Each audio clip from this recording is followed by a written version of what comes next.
South India Shopping Mall, The Wedding Mantra, Sarikotta Wedding Collection, South India Shopping Mall.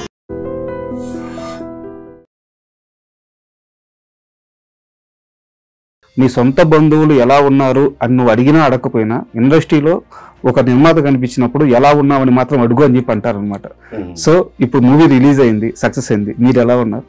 సంతోషంగా ఉన్నానని చెప్పొచ్చు, కానీ తృప్తిగా ఉన్నానని చెప్పడం ఇంకా ఇంకా గొప్పదని అనుకుంటున్నాను. I'm completely satisfied when I look at ఇప్పుడు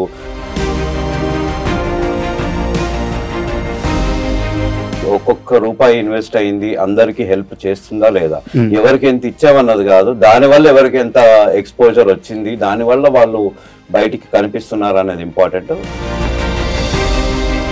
ఎందుకు ఆ సినిమా మీద మీరు అంత ఫోకస్గా ఉండాల్సి వచ్చింది? 4 years ఏ బిలీవ్నెస్ మిమ్మల్ని అక్కడ స్టాండ్ చేయించింది? సినిమా స్టోరీ అనేది ఒక ఆర్టిస్ట్ స్టోరీ అనమాట. ఒక ఫీల్డ్లో వచ్చి నిలదొక్కుకోవాలి అంటే చాలా అవాంతరాలు ఉంటాయి, చాలా ఎన్నో దాటుకుంటూ రావాల్సిన ఒక పెద్ద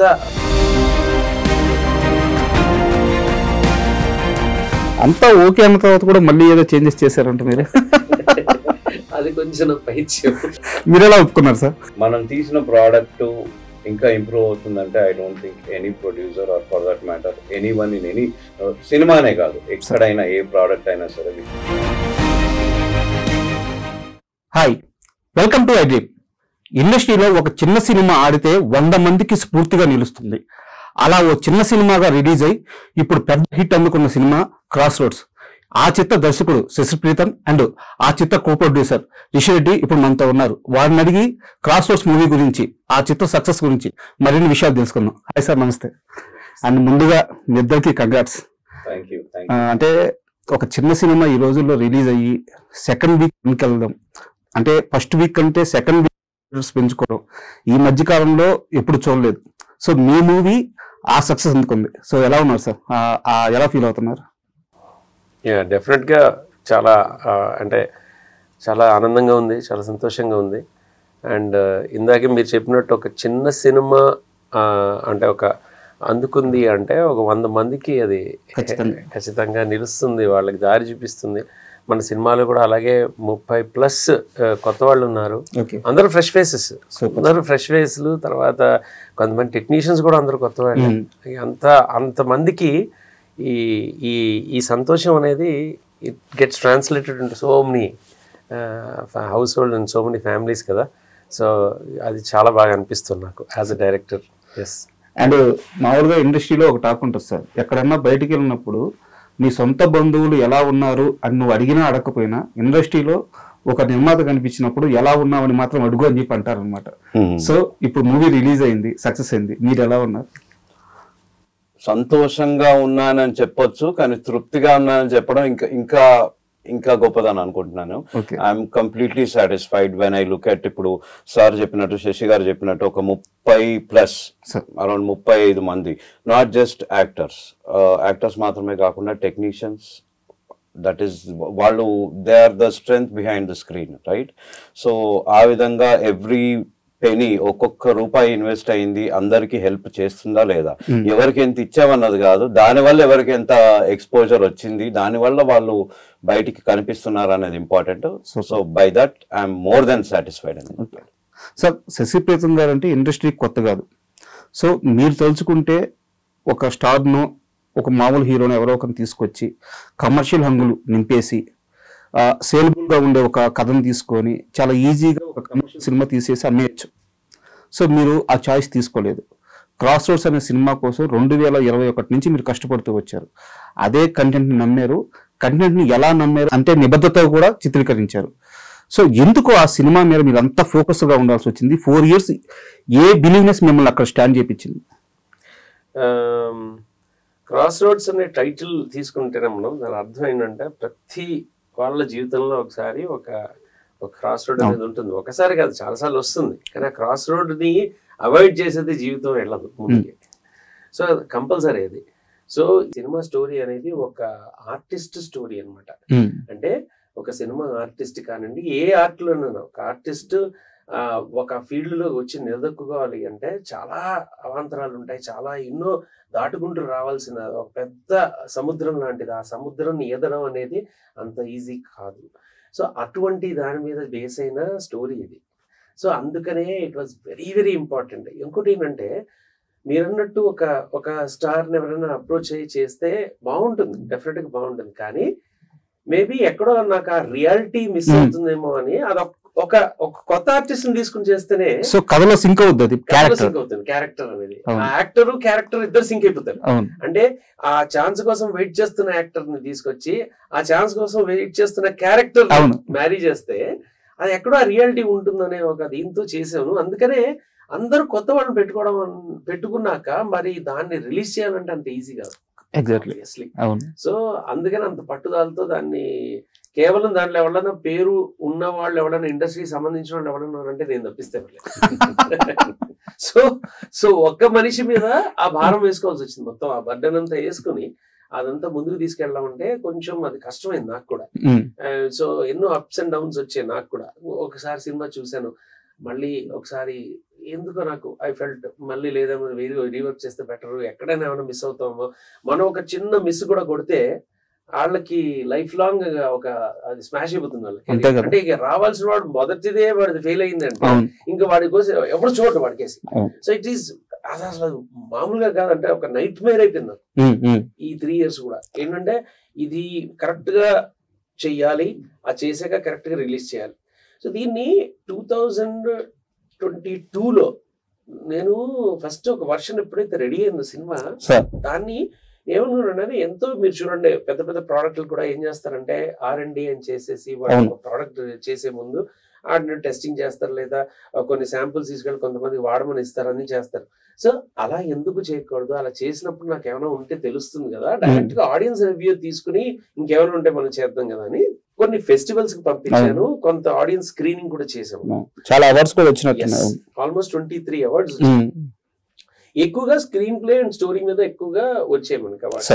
సో ఈ వేరే ఇష్యూస్ ఏవైతే ఉన్నాయో కొంతమంది ఇంపార్టెంట్ ఆడియన్స్ మనం చూపెట్టాక వాళ్ళని తెలుసుకున్నాక ఆ తర్వాత కొంత రీవర్క్ చేసి మూవీని దాన్ని ఆ తర్వాత అందరం కన్విన్స్ అయ్యాక, నేను ఒక్కడే కాదు యాజ్ అ డైరెక్టరే కాదు, మా యాక్టర్స్ కానివ్వండి, మా డైరెక్టర్ నేను కానివ్వండి, లేకపోతే మా అంటే డైరెక్షన్ టీమ్ కానివ్వండి, లేకపోతే ప్రొడ్యూసర్స్ గా వాళ్ళకి అందరికీ కూడా ఓకే నౌ వీఆర్ కాన్ఫిడెంట్ అన్నాకనే అప్పుడు మనం తీసుకోవడం జరిగింది. అంతా ఓకే అన్న తర్వాత కూడా మళ్ళీ ఏదో చేంజెస్ చేశారంట మీరు? అది కొంచెం పైచ్యం. మీరు ఎలా ఒప్పుకున్నారు సార్?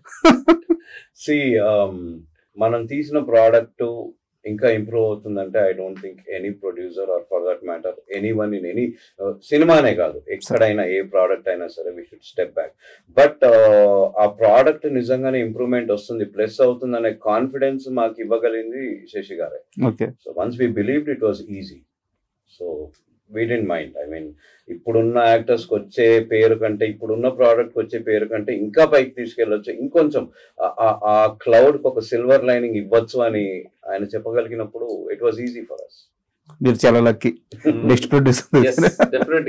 అండ్ మనకి ఇంటర్వ్యూ స్టార్ట్ అయినప్పటి నుంచి మీరిద్దరు కూడా ఒక మాట అంటున్నారు సార్, కొత్త వాళ్ళు సార్ సినిమా సక్సెస్ అయింది, సెకండ్ వీక్ వెళ్ళింది, థియేటర్లు పెరిగినాయి అంటే డబ్బుల గురించి మీ ఇద్దరు మాట్లాడట్లా, సక్సెస్ గురించి మాట్లాడట్లేదు, కొత్త వాళ్ళకి ఛాన్స్ వస్తుంది, వాళ్ళకి ఒక ప్లాట్ఫామ్ ఇలాగే మాట్లాడుతున్నారు. సో పైగా మీ హ్యాండ్ చాలా లక్కీ హ్యాండ్ కొత్త వాళ్ళకి. మీరు పరిచయం చేసిన సింగర్ సునీత గారు ఇప్పుడు మనకి సింగర్స్ లో ఆమె ఒక లెజెండ్. సో ఆ స్థాయికి ఎదిగారు. సో ఆ పాట కూడా ఇప్పటికీ మేము ఎవరం మర్చిపోలేను. ఈ వేళలో నీవు ఏం చేస్తూ ఉంటావు, నీకు ఒకవేళ అంటే కుదిరితే మా కోసం ఒక 2 లైన్లు పాడండి సార్. ఈ వేళలో నీవు ఏం చేస్తూ ఉంటావు, అనుకుంటూ ఉంటాను ప్రతి నిమిషం నేను, నా గుండె ఏనాడో చెయ్యి జారిపోయింది, నీ నీడగా మాయి నా వైపు రానంది, దూరాన ఉంటూనే ఏం మాయ చేసావు, ఈ వేళలో నీవు ఏం చేస్తూ ఉంటావు. అబ్బా సార్ సూపర్ సార్. అంటే చిన్నప్పటి నుంచి ఈ పాట ఇని ఇని ఇని అంటే ఈ పాట వినని యంగ్స్టర్ ఏ తరంలో ఉండరు. మూవీ రిలీజ్ అయినప్పటి నుంచి ఇప్పటిదాకా ఒక ఎంగేజ్ వచ్చిన తర్వాత ప్రతి ఒక్కరు ఏదో ఒక ఫేజ్ లో ఈ పాట వినాల్సిందే. సో తొలిసారి ఇలా నేను డైరెక్ట్ గా మీ ముందుకు వచ్చిన ఆ పాట వినడం అదృష్టంగా భావిస్తున్నాను. అండ్ సింగర్ గా సునీత గారిని పరిచయం చేసే ఆ సందర్భం ఎలా కుదిరింది, ఈ పాటకి ఆమెను ఎలా తీసుకున్నారు? అంటే ఆ పాట యాక్చువల్ గా ఒరిజినల్ గా ఒక మనం చక్రవర్తి గారి అబ్బాయి శ్రీచేత పాడించాము ఫస్ట్. తర్వాత అన్ని మేల్ సాంగ్స్ అయిపోతున్నాయని ఒక కాన్సెప్ట్ వచ్చినప్పుడు కొన్ని ఒక ఫీమేల్ సింగర్ ట్రై చేద్దామంటే అప్పుడు మళ్ళీ ఇప్పుడు మీరు అప్పటి నుంచి కూడా చూడండి, గులాబీ అప్పుడు కూడా చూడండి, మాక్సిమం అందరూ కొత్త వాళ్ళనే తీసుకుంటూ వచ్చాం. అప్పుడు కూడా అంటే నేను కొత్త వాడిని, నాకు ఫస్ట్ టైం కంపోజర్ గా. కానీ మరి సింగర్స్ కూడా యాక్చువల్గా ఈ అమ్మాయి కాదండి, సునీతనే కాదు, దాంట్లో ఆ బీట్ ఇన్ మై హార్ట్ పాడిన అమ్మాయి ఒక గాయత్రి రావు, గాయత్రి అయ్యర్, సారీ రావు కాదు, గాయత్రి అయ్యర్. ఆ అమ్మాయి కూడా ఆమెకి అది ఫస్టే, అది అంటే అంతకుముందు ఏదో ఆల్బమ్ మీద పాడింది హిందీలో బాంబేలో, అక్కడి నుంచి వచ్చి ఫస్ట్ టైం ఆమె పాడారు. తర్వాత ఇంకొక పాట సుచిత్ర కృష్ణమూర్తి గారు పాడారు, ఆవిడ అంతకుముందు ఆల్బమ్ చేశారు. కానీ అసలు ఒక సినిమాలో పాడించడం ఇలాంటి ప్రక్రియ అనేది ఆవిడ కూడా it was new thing. And అది కూడా తెలుగులో పాడించడం. అలాగే మళ్ళీ అప్పుడు మనకు చిక్కుబుక్కు రైలే పాడిన సురేష్ పీటర్స్, అతని చేత పాట. అలా మీరు చూడండి, దాంట్లో నేను కూడా ఒక పాట పాడాను. ఎక్సెప్ట్ నాగూర్ బాబు గారు, హరిహరన్ గారు, వాళ్ళిద్దరు తప్పిస్తే ఒక విధంగా చూడండి అందరూ కొత్త వాళ్ళే. సో ఇప్పుడు నేను చెప్పింది కరెక్టే కదా సార్, పాడిన వాళ్ళందరూ స్టార్లు అయ్యారు. Cross roads me first movie as a producer గా, సో సక్సెస్ అయింది, అందరూ హ్యాపీ. బట్ నా డౌట్ ఏంటంటే ఇప్పుడు ఇండస్ట్రీలో నిర్మాత ఇన్ని కష్టాలు ఫేస్ చేస్తున్నారో అందరం చూస్తున్నాం. నిర్మాతగా కొనసాగడం సీనియర్స్ వల్లే కావట్లేదు. ఇలాంటి సమయంలో ఇండస్ట్రీలోకి నిర్మాతగా రావడానికి కారణం ఏంటి? Well, so basically I'm a business man. అంతకంటే ముందు I was a corporate employee dealing with projects, leading projects, coordinating with teams అండి. తర్వాత జాబ్ ఇంకా చాలు అనుకున్నప్పుడు బిజినెస్ లోకి వచ్చాను. I have multiple businesses. So ఒక రకంగా చూడాలంటే సినిమాను ఒక బిజినెస్ లా చూడొచ్చు. నేను దీంట్లో డబ్బుల కోసం రాలేదు, డబ్బులు ఏమున్నాయి, నేను నా దగ్గర ఎక్కువ ఉన్నాను, అది let's not talk that crop. డబ్బులు అందరికీ అవసరమే, కాకపోతే when you have 3 or 4 setups, ఒక్క దగ్గర మీకు క్రియేటివ్ సాటిస్ఫాక్షన్ రావచ్చు, might be connected to your heart, ఇంకో దగ్గర మనీ రావచ్చు. అట్ ద సేమ్ టైం ఈ ఫీల్డ్లో నేను ఛాన్స్ ఇద్దాం అనుకున్న కొత్త వాళ్ళని సస్టైన్ చేయాలంటే ఈ ప్రాజెక్ట్లో ఒక మినిమం అమౌంట్ తీయాలి, దాన్ని మళ్ళీ రీఇన్వెస్ట్ చేయాలి. మేబీ కొంచెం టైం ఎక్కువ పట్టవచ్చు, but money is not everything.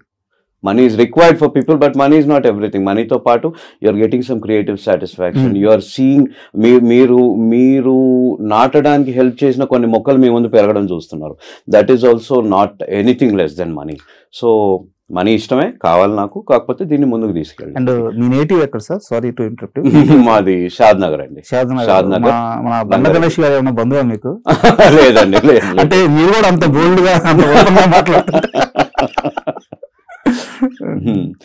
So yeah, I mean money is not everything. Money is not required అంటే నేను ఒప్పుకోను. Money is required, but money is not everything. You can earn beyond money to.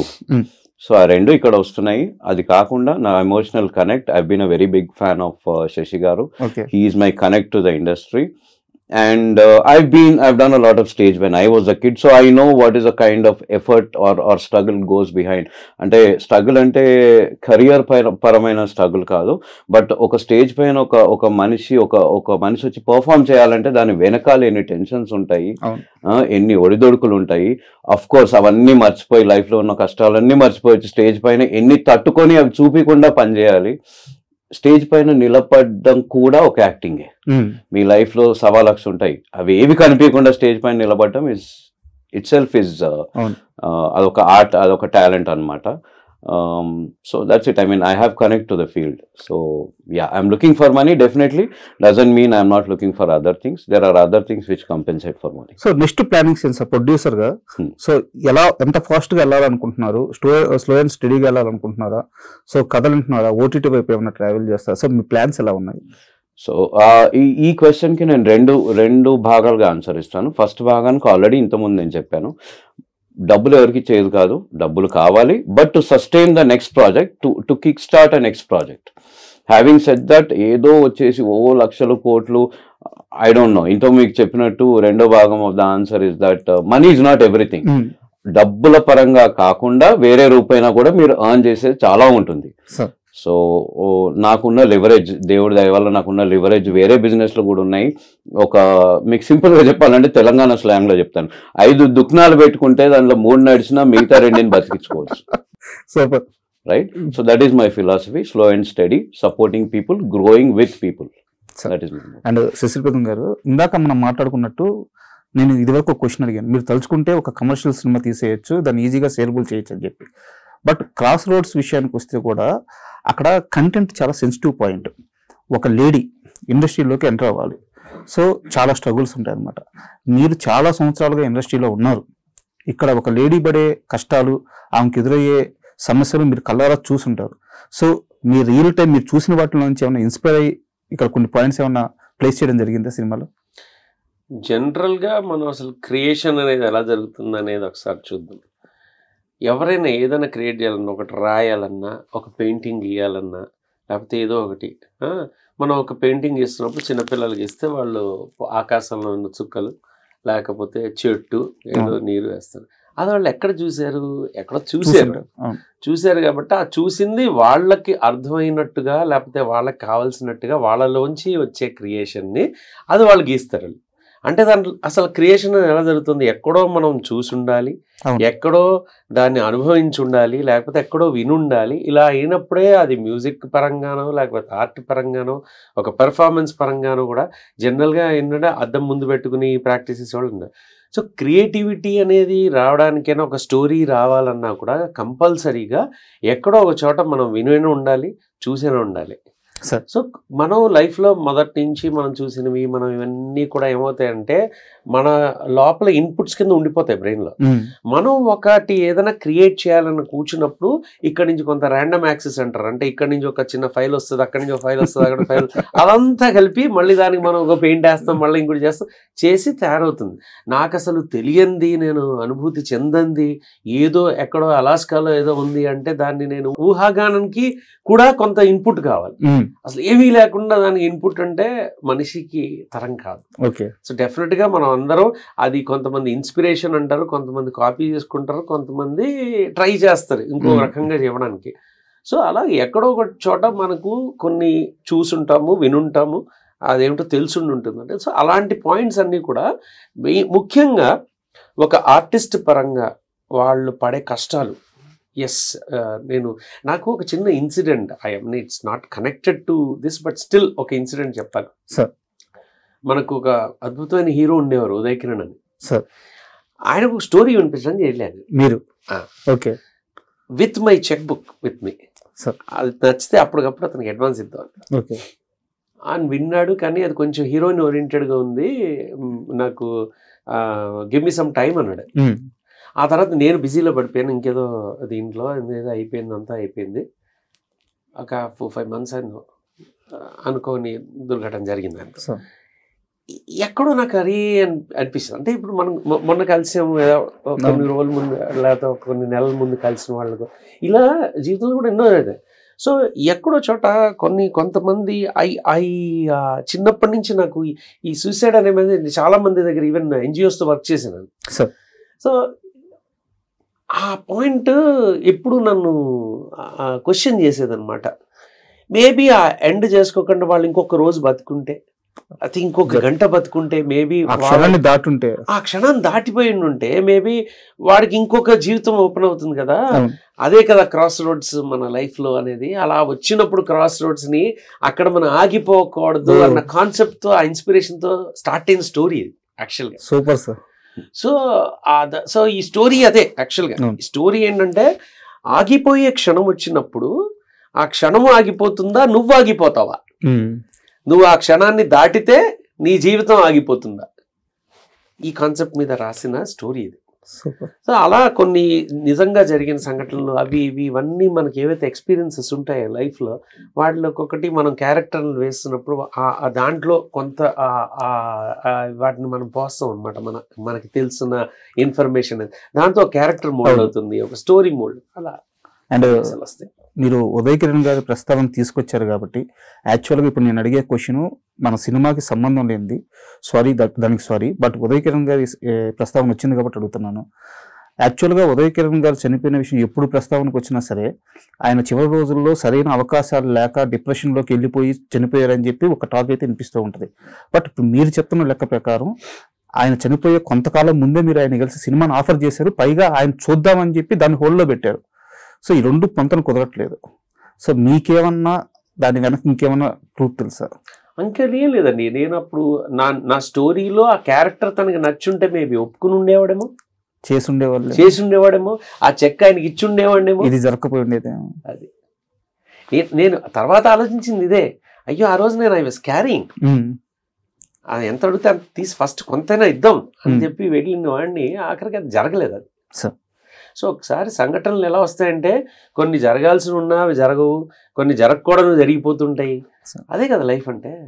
మీరు గతంలో ఒక ఇంటర్వ్యూలో కూర్చొని మాట్లాడుతూ sir ఇప్పుడు మీరు కొన్ని ఒక కనీసం ఎన్నో సంవత్సరాల క్రితం చేసిన పాటలు ఇప్పటికీ మమ్మల్ని హంట్ చేస్తున్నాయి, మీరు ఎక్కడో అప్రోచ్ సరిగ్గా లేకపోవడం వల్ల మీరు నెంబర్ ఆఫ్ మూవీస్ తీయలేదేమో అని చెప్పి ఒక యాంకర్ క్వశ్చన్ అడిగితే మీరు ఒక మాట చెప్పారు. నేను ఒక మంచి హోటల్ పెట్టాను, నా దగ్గర ఇడ్లీలు చాలా బాగున్నాయి, జనాలు వచ్చి తిన్నారు, సో నేనేమనుకున్నాను అంటే నెక్స్ట్ డే వాళ్ళే రావాలి కదా, నేను ఎందుకు పోవాలి అనుకున్నారు. బట్ నేను దాన్ని అగ్రీ చేయను.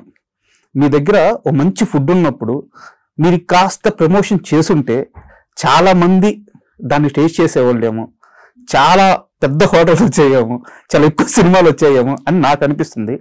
అండ్ నేను ఎందుకు ఇలా అడుగుతున్నానంటే మీరు సినిమా తీసింది ఆర్జీవి గార్డెన్లో. సో మీరు సక్సెస్ అయిన తర్వాత గులాబీ వచ్చిన తర్వాత ఆయన దగ్గర నుంచి ఎన్ నెంబర్ ఆఫ్ మేకర్స్ వచ్చారు. వాళ్ళందరికీ మీ వర్క్ తెలుసు, మీ స్టైల్ తెలుసు, మీ దగ్గర ఎంత టాలెంట్ ఉందో తెలుసు. సో ఆ టైంలో ఆర్జీవి గారి డెన్లో పడిన ప్రతి ఆర్టిస్టు, ప్రతి టెక్నీషియన్ షైన్ అయ్యారు. సో మీరు అక్కడ సక్సెస్ అయ్యి కూడా దాన్ని ఎందుకు కంటిన్యూ చేయలేదు? దీనికి చాలా ఆన్సర్స్ ఉంటాయి. కొంత సీరియస్ అవుతా, కొంత కామెడీ చేద్దాం. సార్ గులాబీ సినిమాలో నేను దానికి సంగీతం చేశాను. హీరో జేడి చక్రవర్తి, హీరోయిన్ మహేశ్వరి, ఇంకా చాలామంది ఉన్నారు. మనం ఫస్ట్ ఈ ముగ్గురు తీసుకుందాం. ఆ తర్వాత జేడి చక్రవర్తి ఎక్కువ సినిమాలు లేవు, మహేశ్వరి ఎక్కడికి వెళ్ళిపోయిందో మనకు ఎవరికి తెలీదు, నేను కూడా ఎక్కువ సినిమాలు చేయలేదు. అలా యాక్చువల్గా చూసుకుంటే మనకి ఆ సినిమాలోంచి వచ్చిన దాదాపు ఎంతోమంది టెక్నీషియన్స్ కానివ్వండి, ఎంతోమంది తర్వాత కనపడలేదు సార్. ఆ రోజుల్లో సోషల్ మీడియా ఉంటే మేమందరం పోస్టులు పెట్టుండేవాళ్ళము. అప్పుడు ఆడియన్స్ రియాక్షన్లు చూసుకుని ఆ విధంగా ఎవరో ఒకరు రియాక్ట్ అయి ఉండారు, వీళ్ళని మళ్ళీ తీసుకుంటే బాగుంటుందేమో. సో మరి సోషల్ మీడియాని, టెక్నాలజీని బ్లేమ్ చేయాలని నాకు తెలియదు. ఓకేనా, అన్నట్టు కరెక్టే. అంటే ఒక్కొక్కసారి ఏమవుతుందంటే మన దగ్గర ఉంది అనుకుని మనం వెయిట్ చేస్తాం, తీరం దగ్గర మనం పెట్టుకుంటాం, ఆ ఓడ వచ్చింది మళ్ళీ ఇంకోటి వస్తుందని. ఆ ఓడ ఎందుకు రాలేదో మనకు తెలియదు మనం ఉన్న పొజిషన్ నుంచి చూస్తే. ఎందుకంటే అది ఇంకేదైనా తుఫాన్ వల్ల వాళ్ళు అటేనా వెళ్ళిపోయారా, లేదా మనం కనపడలేదేమో వాళ్ళకి ఆ తీరంలో, లేకపోతే ఈ తీరం మీద కూర్చుని మనం ఒక పొగమంట పెట్టి ఆ పొగ ఆకాశంలోకి వెళ్తే వాళ్ళకి కనిపించేదేమో. ఇలాంటి ఎన్నో ఒక 100 పర్మిటేషన్స్ వస్తాయి. ఆ 100 పర్మిటేషన్స్లో చేసే స్థానంలో ఆ రోజు మనం ఉన్నామా లేదా మనకు తెలియదు. నేను గులాబీ చేసినప్పుడు నాకు 24 ఏళ్ళు ఎంతో ఉంటాయి. మ్యూజిక్ చేయడమే గొప్ప అనుకుంటే ఇప్పుడు కూర్చొని నేను మార్కెటింగ్ ఎక్కడ నేర్చుకోవాలి, నాకు నేర్పించేవాడు ఎవడు లేడు. లేదా అప్పుడు మనం ఒకళ్ళ దగ్గర పనిచేసి జనరల్గా ఎలా అవుతుందంటే ఒక సీనియర్ మ్యూజిక్ డైరెక్టర్ దగ్గర పనిచేస్తున్న వాళ్ళు ఇవన్నీ చూస్తారు పక్క నుంచి. ఓ ఇలా వస్తారు, ఇలా ఈ మాత్రం లౌక్యం ఉండాలి, ఇలా మాట్లాడాలి ఉండాలి. మనకు అవన్నీ చెప్పేవాళ్ళు ఎవరు లేరు. సో మరి లేదా మన ఫ్యామిలీలో ఎవరు లేరు అలాంటి, మరి జాగ్రత్త పడరా, ఇది ఇలా చేయరా అని చెప్పేవాళ్ళు లేనప్పుడు ఏమవుతుందంటే మనంతటా మనమే చేసుకున్నప్పుడు ఒక్కొక్కసారి మనం కొన్నిట్లో రాణిస్తాము, కొన్నిట్లో అవ్వదు. అలాంటి కొన్ని కారణాల వల్ల కొంత మిస్ అయి ఉండొచ్చు డెఫినెట్గా, నేను కాదంటలేదు. ఆ తర్వాత అందుకనే నేను 98లో నేను ఎవడు నా దగ్గర రావట్లేదు ఎందుకు, గులాబీ చేసి 3 ఏళ్ళు అయింది కదా అని అప్పుడు నేనే వెళ్ళడం మొదలెట్టాను. అంటే అఫ్కోర్స్ అప్పటికి ఆల్రెడీ నేను కేఎస్ రామారావు గారి హలో ఐ లవ్ యూ చేశాను, అది కూడా మ్యూజికల్ గా మంచి పేరు వచ్చింది. సముద్రం కూడా సముద్రం అదే ఆ తర్వాతే ఈ 98 లో నేను పెట్టిన ఎఫర్ట్ వల్ల నేను కొంచెం ముందుకు వెళ్ళాను కాబట్టి ఆ తర్వాత నేను సముద్రం చేశాను. ఆ తర్వాత ఇంకా బ్యాచిలర్స్ కాలేజ్ ఇలా దగ్గర దగ్గర చాలా ఒక 20 సినిమాల దాకా చేశాను తెలుగులో. కానీ తెలుగులో చేస్తుండగా ఏమైందంటే కొంచెం చిన్న సినిమాలు ఎక్కువ వచ్చేసి నాకు. అవి కాదనిలే, కొన్ని ఏమో తెలిసిన వాళ్ళ ద్వారా, కొన్ని ఏమో అదే అంటే ఫర్ సమ్ రీజన్ గులాబీ లాంటి సబ్జెక్టు కానీ లేదా అటువంటి టీము మళ్ళీ నాకు రాలేదు, రిపీట్ అవ్వలేదు. సో దీనికి ఇప్పుడు మీరు అడిగిన క్వశ్చన్ చాలా వర్తిస్తుంది. అంటే RGV 10లో ఆ తర్వాత ఎంతో మంది చాలా వాళ్ళు వచ్చారు కదా. అంటే యాక్చువల్గా ఆ తర్వాత కాదు, యాక్చువల్గా గులాబీ టైంలోనే మీరు పేర్లు చదువుకుంటే వీళ్ళందరూ దగ్గర దగ్గర 5th 6th అసిస్టెంట్ వరకు పెద్ద పెద్ద డైరెక్టర్లు తర్వాత అందరూ కూడా. ఎందుకు రాలేదు అనుకుంటే మేబీ అప్పటికి ఈ సీనియర్ మాకు ఇవ్వడానుకుని ఆ జూనియర్లు రాలేదు, లేకపోతే అంతకంటే అప్పుడున్న జూనియర్లు సీనియర్ల దగ్గర ఇలాంటివి ఏవో ఉంటాయి మనకు తెలియదు. లేదా వాళ్ళు వర్క్ చేస్తున్నప్పుడు వాళ్ళకి అంటే ఫ్రెండ్షిప్లో ఉన్న వేరే టెక్నీషియన్స్ ఎవరైనా కలవడం, వాళ్ళతో వాళ్ళు వర్క్ చేయడం ఇలాంటి జరిగాయి. బట్ ఆన్ ది హోల్ రాలేదు కదా, అంతే simple. And sir movie success అయింది, OTT టాక్స్ ఎంతవరకు నడుస్తున్నాయి సార్? అసలు లెట్ మీ స్టార్ట్ విత్ ప్రోలాగ్తో. అసలు ఈ రోజుల్లో ఆడియన్స్ థియేటర్కి వచ్చి చూస్తే చాలా అదృష్టంగా భావించాలి మనం. బికాజ్ ప్రతిదానికి ఒక ప్లస్ మైనస్ ఉంటుంది. టెక్నాలజీ ఇప్పుడు అరచేతిలో ఉంది, మీరు ఏది కావాలన్నా అరచేతిలో చూసుకోవచ్చు. బట్ టెక్నాలజీ అనేది తీసి పక్క పెడితే ఎమోషనల్ కనెక్ట్ మీకు కావాలా వద్దా? ఒక సినిమాని దాంట్లో ఉన్న ఎమోషన్ని మీరు ఎక్స్పీరియన్స్ చేయాలా వద్దా? మెకానికల్గా మీరున్న బిజినెస్లో మీరున్న టెన్షన్స్లో మీరు ఉట్టి ఏదో ఒక డిస్టర్బెన్స్ అవగేషన్ లాగా మూవీని చూద్దాం అనుకుంటున్నారా? మీ కష్టాలన్నీ తీసి పక్కన తీసిపెట్టి ఒక 2 గంటలు ప్రశాంతంగా అన్నీ మర్చిపోయి ఆ ఎమోషన్ ఎక్స్పీరియన్స్ చేద్దాం అనుకో, ఖచ్చితంగా థియేటర్ ఎక్స్పీరియన్సే బాగుంటుంది కదా. సో ఇప్పుడు మనం చెప్పేది అందరికీ ఏం చెప్తున్నాం, థియేటర్లో చూడండి అప్పుడే మా సినిమా బాగుంటుంది. నో, మీరు సినిమాని అనుభవించాలి, ఎక్స్పీరియన్స్ చేయాలనుకుంటే థియేటర్లో చూడండి. అదర్వైజ్ మీరు యూ కెన్ సీ ఇట్. మా సినిమాని మేము మీ వరకు తీసుకురావడానికి we will get it to your drawing room, OTTలో మాట్లాడతాం మేము. లక్కీగా ఆడియన్స్ మా సినిమాకి థియేటర్కి వచ్చి చూస్తున్నారు. మేబీ అంత కాకపోయినా the coming good. So first week తర్వాత అప్పుడు వచ్చిన థియేటర్స్ ఇంక్రీజ్ అయింది, సెకండ్ వీక్ షోస్ ఇంక్రీజ్ అయినాయి. If you are able to sustain that, we are waiting to see how much we can sustain that. Actual movie థియేటర్లో చూసే experience ని ఎంత time ఇద్దాం ఆడియన్స్ కానీ. ఆఫర్స్ లేవంటే OTT ఆఫర్స్ ఉన్నాయి, people are approaching. But movie ఏంటంటే number of theatres పెరుగుతున్నాయి. See, we are not talking housefuls, but audience are coming, which is a good trend, right?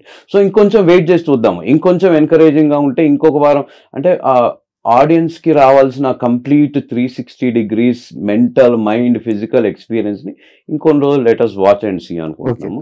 Otherwise we could have gone for OTT. Offers ఉన్నాయి, we are keeping it on a cold storage for discussions. ఇంకొంచెం time ఇద్దాము, ఇంకొంచెం మందికి ఆ actual cinematic feeling, actual life లో ఉన్న tensions మర్చిపోవడం ఇంకొన్ని రోజులు అనుభవించే ఛాన్స్ ఇద్దామని మేము అనుకుంటున్నాము. But yes, we will come to your drawing room if you want just that aggravation or disturbance. If you want the experience, we are still waiting for you. ముందైతే థియేటర్లో చూసి. అండ్ సార్ ఇలా అడుగుతున్నా తప్పుగా అనుకోవద్దు, మీ ఏజెంట్స్? నా ఏజ్ ఎవరైనా అమ్మాయిలు అడిగితే తప్పుగా, నన్ను అడిగితే ప్రాబ్లం 55, 55. అంటే మీ ప్రతి వర్క్ లో కూడా ఒక యంగ్ జనరేషన్ ని మీరు వాళ్ళని టార్గెట్ అని కాదు కానీ వాళ్ళని హత్తుకునేలాగా మీ వర్క్ ఉంటుంది అనమాట.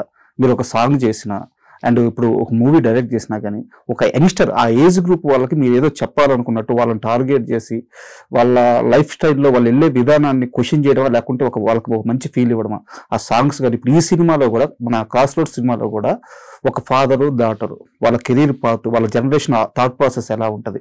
సో ఇలా ఒక జనరేషన్ ని మీరు టచ్ చేస్తున్నారు అనమాట. సో ఇప్పుడు మీ థాట్ ప్రాసెస్ అలాగే ఉంటుంది, అందుకని నేను మీ ఏజ్ ఎందుకంటే 24 ఏళ్ల తర్వాత ఒక గులాబీ లాంటి సక్సెస్ వచ్చినప్పుడు, ఆ తర్వాత సినిమాలు లేకపోయినప్పుడు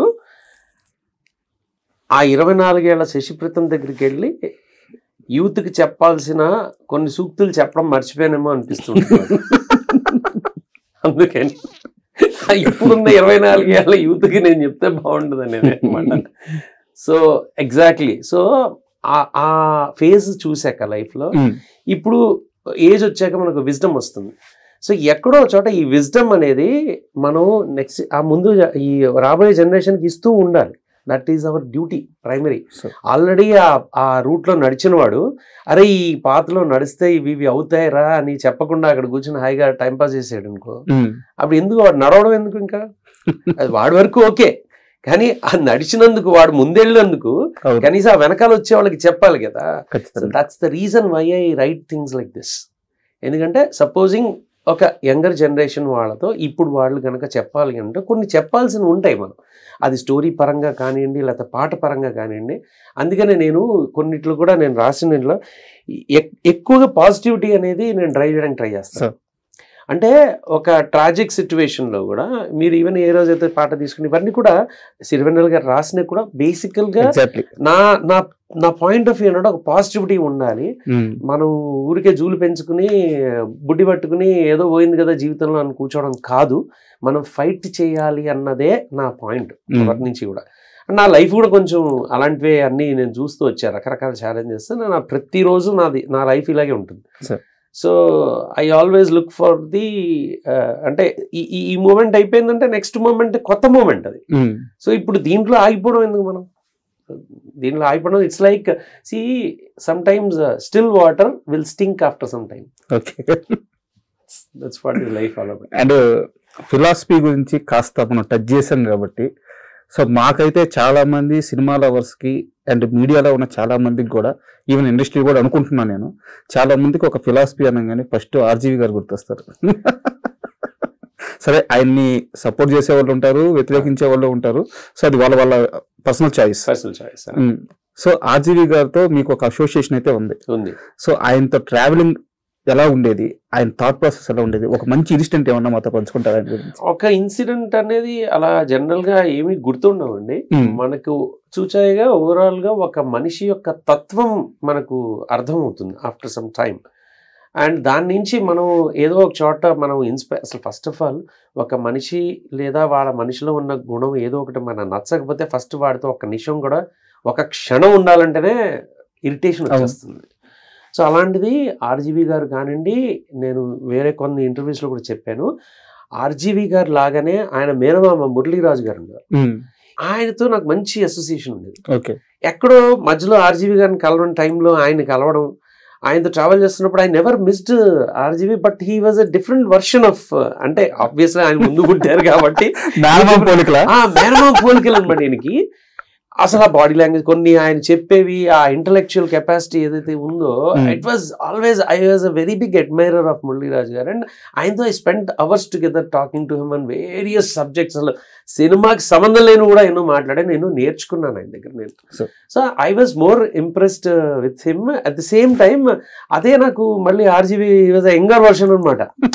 సో ఆర్జీవి గారితో ఎప్పుడు ఆయన పాటల గురించి చెప్తున్నా కూడా నేను పాటల గురించి చాలా వినేవాడిని కాదు, ఆయన ఇచ్చే డిస్క్రిప్షన్ కూడా ఎక్కువ ఈయన ఎలా చెప్తున్నాడు, అసలు ఆయన థాట్ ప్రాసెస్ ఎట్లా ఉంది, దీని మీద ఎక్కువ వెళ్తుంది అనమాట. నాకు observing him was more inspiring to me rather than listening to his description. అంటే ఎప్పుడు నాకు too much of description will you know like bore me. నిద్ర వచ్చేస్తే పడుకుంటా. ఇలా ఇప్పుడు మీరు అడిగే క్వశ్చన్ నాకు నచ్చకపోతే పడుకుంటాను నేను హ్యాపీగా, లేదా ఆయన ఏదైనా ఆన్సర్ చెప్తున్నప్పుడు నాకు అంత ఇంట్రెస్ట్ లేకపోతే నేను నిద్రపోతాను. అంటే స్టాండ్ బై మోడ్కి వెళ్ళిపోతుంది అనమాట నా సిస్టమ్. నిద్రపోలేదు కాబట్టి నాకే కాదు వాళ్ళకి కూడా బాగుందని అనుకుంటున్నా నేను. But that's how I am. So ఆయన మాట్లాడుతున్నప్పుడు ఎక్కడో ఏదో some kind of you know like అసలు ఏ పాయింట్ ఎందుకు అలా మాట్లాడుతున్నారు అది ఆలోచిస్తా. కానీ సి మీరు అన్నట్టు కొన్ని పర్సనల్ చాయిసెస్ మనం పక్కన పెట్టేస్తే ఆ మనిషిలో ఉన్న ఒక యాక్షన్ అండ్ రియాక్షన్ ఒకటి జరిగితే దానికి ఏం రియాక్షన్ ఉంటుంది, వాళ్ళ స్పాంటేనిటీ ఏంటి, వాళ్ళ మైండ్ ఎలా పనిచేస్తుంది అనే దాని మీద that intrigues me basically. And RGV garu ఏంటంటే సినిమా విషయానికి వస్తే ఎప్పుడు కూడా చాలా కూల్ అండ్ కామ్ గా వర్క్ చేసుకొని వెళ్ళిపోతారు, వర్క్ విషయంలో చాలా సీరియస్ గా ఉంటారని చెప్పేసి చాలాసార్లు విన్నాము. బట్ ఆ గులాబీలో ఆ బైక్ సాంగ్ అది పక్కన పెడితే రీసెంట్ గా సారీ మూవీలో ఒక సాంగ్ చేశాను నేను ఆయన ఒకటే అడిగాను, నాకు ఒక్క పర్మిషన్ కావాలి, మీరు ఈ సాంగ్ షూట్ చేస్తున్నప్పుడు inform me, I will be there అన్నాను. ఏమీ లేదు, నా ఎంటైర్ థింగ్ ఏంటంటే I was just standing behind him and just wanted observe him అంతే. అసలు ఈయన వర్కింగ్ స్టైల్ ఎలా ఉంటుంది, ఈయన ఏ పాయింట్స్ చూస్తున్నారు అక్కడ. ఇట్ వాజ్ యాక్చువల్లీ ఒక స్కూల్ ఫర్ మీ అనమాట. నేను స్కూల్లో ఎప్పుడు పాఠాలు వినలేదమ్మా, కానీ ఆ రోజు ఎంత ఇంట్రెస్ట్తో ప్రతి మూమెంట్ అబ్జర్వ్ చేసుకుంటూ ఆయన ఒక లైట్ అక్కడి నుంచి ఇక్కడ జరిపారా, ఎందుకు జరిపారు, ఈ ఆర్టిస్ట్ ఏం చెప్తున్నారు, everything was I was so curious about it. ఏంటి రీసెంట్గా జరిగిన విషయం చెప్తున్నాను. సో ఆ లెర్నింగ్ అనేది నాకు చాలా ఇష్టం, provided the lesson is interesting, otherwise I will sleep in the class. And ఆ గులాబీ మూవీ బైక్ సాంగ్ షూట్ అయిపోయిన తర్వాత డబ్బింగ్ రూమ్ లో థియేటర్ రూమ్ లోకి వచ్చేసి ఆ సాంగ్ చూసి చిన్న పిల్లల్లాగా ఎగిరేసి అందరికి తీసుకొచ్చి నా శిష్యుడు చేశాడు ఈ సినిమా, మా శశిప్రీతం చేశాడు ఈ పాట అని చెప్పి అందరికి పిలిచి మరీ చెప్పారంట, నిజమేనా? మేబీ నేను లేను ఆ సిచ్యువేషన్, అసలు నాకు తెలియదు. ఓకే, అని చెప్పుంటే ఐఎమ్ వెరీ హ్యాపీ. నీకు తెలుసుంటే ఎందుకు తెలిసిందో ఎలా తెలిసిందో నాకు చెప్పు, I will be very happy. At least ఇప్పుడైనా షేర్ చేస్తా సోషల్ మీడియా. కృష్ణవంశీ గారిని రీసెంట్ గా కలిసినప్పుడు అవునా ఆయన ఈ సినిమా ప్రస్తావన వచ్చినప్పుడు 30 minutes ఆయన సోషల్ మీడియాలో ఎందుకు చెప్పలే ఈ విషయం, నీకే ఎందుకు చెప్పారు? ఎవరు ఇలాంటివి ఏమైనా విషయాలు, ఇంపార్టెంట్ విషయాలు కనీసం నాకు నా మ్యూజిక్ కి సంబంధించింది ఎవరైనా ఒక్కళ్ళైనా షేర్ చేస్తే ఐల్ బి హ్యాపీ. కానీ రాము గారు డెఫినెట్ గా ఆయన 29 years అయ్యాక గులాబీ గురించి ఆయన ట్వీట్ చేశారు, one of the best songs I like, లేదా అలాంటివేవో ఈ వేళలో నీవు మేఘాల్లో గురించి ఈ tweeted. I was very happy because at least director చేయకపోయినా ప్రొడ్యూసర్ చేశారు కదా.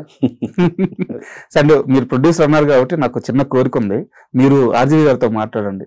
ఇప్పుడు అంతా రిలీజ్ ట్రెండ్ నడుస్తుంది, సో గులాబీ గారు రిలీజ్ అయితే ఆ సాంగ్స్ కి థియేటర్లు దొద్దరిల్లిపోతాయి. మీరు కృష్ణవంశీ గారితో ఎందుకు చెప్పలేదు మాట? కృష్ణవంశీ గారికి కూడా చెప్పాను. చెప్పారా? 3 months అవుతుంది చెప్పి. That's great then. And cross roads తో సక్సెస్ కొట్టారు సార్. దీని ముందు ఒక మూవీ తీస్తున్నారు డైరెక్టర్ గా, సో ఇది సెకండ్ ఫిలిం, సక్సెస్ కొట్టారు. సో నెక్స్ట్ ఏం సార్, ఎలాంటి సినిమాలు తీయాలనుకుంటున్నారు? మీ దగ్గర ఆల్రెడీ కథలు ఉన్నాయా, ఎవరన్నా అప్రోచ్ అవుతున్నారా? లేదు, యాక్చువల్గా I already worked, my scripts అయితే ఉన్నాయి, నా దగ్గర ఉన్నాయి. అండ్ డెఫినెట్గా ఎక్కువగా నేను కొత్త వాళ్ళతో తీస్తాను. బట్ ఎస్, ఒక స్టార్ అనేది కొన్ని స్టోరీస్కి తప్పదు. అంటే ఆ సిచ్యువేషన్ వచ్చి ఆ పర్టికులర్ థింగ్ ఉన్నప్పుడు డెఫినెట్గా I want to work with some really good actors, పెద్ద actors. But yeah, I mean time will tell. And thank you very much sir. ముందు థ్యాంక్స్, ఎందుకంటే ఇండస్ట్రీకి ఒక చిన్న సినిమాతో సక్సెస్ ఇచ్చారు. సో పెద్ద సినిమా సక్సెస్ అనేది ఇండస్ట్రీకి పెద్ద లాభమే ఉండదు, సమ్ లిమిటెడ్ పీపుల్కి లాభం ఉంటుంది. ఎప్పుడైతే ఒక చిన్న సినిమా సక్సెస్ అవుద్దో అది పర్సన్స్కి సక్సెస్ అవడమే కాకుండా ఇండస్ట్రీ సక్సెస్ కూడా. సో అందుకని మీ ఇద్దరికి thanks. And me next journey కూడా సక్సెస్ఫుల్గా సాగాలని, మరిన్ని మంచి చిత్రాలు చేయాలని, మనం ఇలాగే ఇంటర్వ్యూ చేయాలని మనస్ఫూర్తిగా కోరుకుంటాం. Thank you.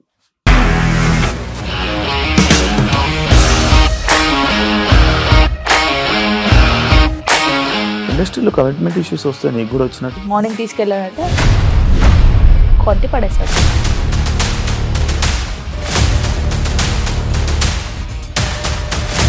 ఒక్కళ్ళు కూడా చూడలేదు ఈ సినిమా అని చెప్పడానికి కూడా చాలా ధైర్యం కావాలి. అది నిజం కదా, దాంట్లో ధైర్యం ఏంటి? ఇది నెక్స్ట్ డే ప్లేట్ మార్చేస్తే తప్పు కదా. As of now we are comfortable this అని నేను అనుకుంటున్నాను. రష్మిక గారిది మీది ఒకే ఊరంట కదా? నీకు కోపం వచ్చిందంటే బాగా తిట్టేత్తరా? తిట్టేద్దామండి. నిజంగా గేమ్ ని ఎలా చేంజ్ చేయగలిగారు? ఏపీఎస్ఎఫ్సి వాళ్ళకి 6 నెలల్లో నేను 6 లక్షలు కట్టా. బిజినెస్ చేయాలనుకుంటే it is as difficult as riding a tiger.